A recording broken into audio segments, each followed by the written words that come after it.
بسم اللہ الرحمن الرحیم۔ السلام علیکم ورحمۃ اللہ وبرکاتہ۔ اہل جنت کے روشن چہرے۔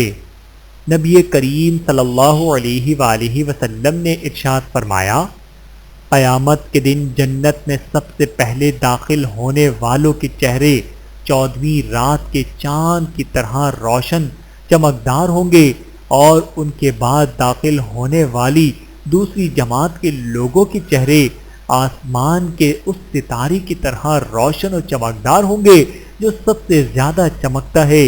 ان میں سے ہر ایک کے لیے 2 بیویاں ہوں گی، اور ہر بیوی کے جسم پر 70 جوڑے ہوں گے، اور وہ اتنی شفاف اور حسین و جمیل ہوگی کہ ان کی پنڈلیوں کے اندر کا گودا 70 جوڑوں کے اوپر سے نظر آتا ہوگا۔ بحوالہ سنن ترمذی، حدیث نمبر 2535۔ اللہ تعالی ہم سب کو احادیث مبارکہ پہ عمل کرنے کی توفیق عطا فرمائے، آمین ثم آمین۔